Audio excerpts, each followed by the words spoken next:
Quand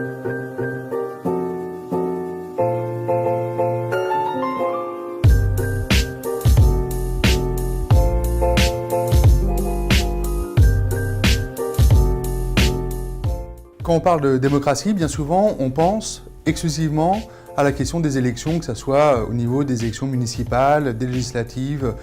des présidentielles, voire des élections européennes, comme ça va être le cas en France prochainement, et trop peu, voire jamais, à la démocratie sociale, c'est-à-dire la véritable démocratie qu'on peut faire vivre à l'entreprise par le biais des élections professionnelles, anciennement les comités d'entreprise, les délégués du personnel, et puis maintenant la question des CSE qui va se mettre en place au 1er janvier 2020, et donc toutes les entreprises en France vont être amenées, et les salariés vont être amenés à élire leurs représentants des CSE. C'est un acte important de démocratie qui va permettre d'élire des représentants et sur lequel la CGT milite pour obtenir plus de droits que ce qui est aujourd'hui conféré au CSE, qui est très limité par rapport à ce que l'on connaissait précédemment.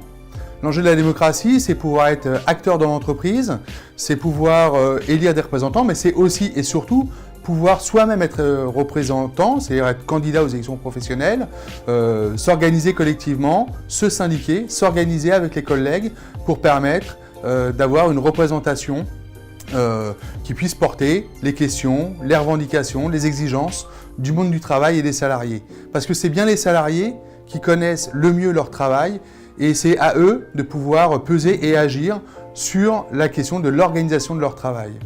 Trop souvent, on voit des organisations du travail qui ne répondent et qui sont mises en place exclusivement pour répondre à des enjeux de productivité, d'augmentation de l'efficience économique et qui malmènent les organisations de travail et qui maltraitent les salariés eux-mêmes, qui font que beaucoup d'entre eux se retrouvent en situation de souffrance au travail, alors même qu'une organisation différente pourrait permettre de mieux vivre de son travail et de mieux vivre son travail. Et en ce sens, l'expression des salariés, elle est essentielle à la bonne marche de l'entreprise aussi. Faire vivre la démocratie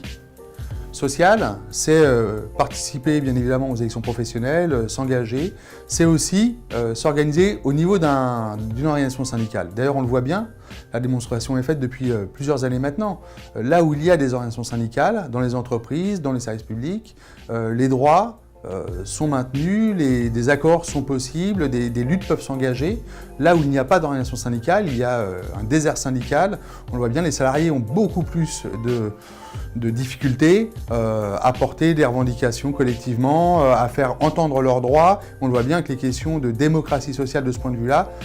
sont essentielles et ne passent que par la création d'organisations de base syndicale organisées. La démocratie sociale, c'est la négociation collective, c'est les relations institutionnelle entre les élus du personnel et l'employeur, mais c'est aussi, quand les discussions ne sont plus possibles, l'élévation du rapport de force, notamment par le recours à des actions comme des pétitions, des rassemblements, des mobilisations, la grève. Certains disent la grève c'est un échec du dialogue social, peut-être. En tout cas, la grève c'est le seul moyen, la seule capacité qu'ont les salariés pour peser et contraindre l'employeur à de meilleures dispositions que ce qu'il propose ou impose bien souvent, trop souvent dans le monde du travail. Et donc de ce point de vue-là, nous avons besoin de créer les conditions ensemble, tous les salariés, d'avoir la capacité de comprendre les enjeux de la période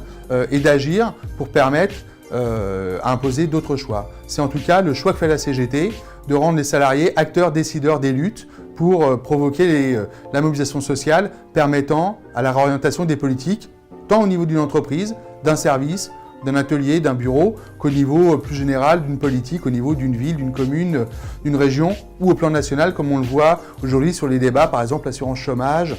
ou alors les retraites, qui sont des grands sujets sur lesquels les salariés doivent s'approprier les enjeux.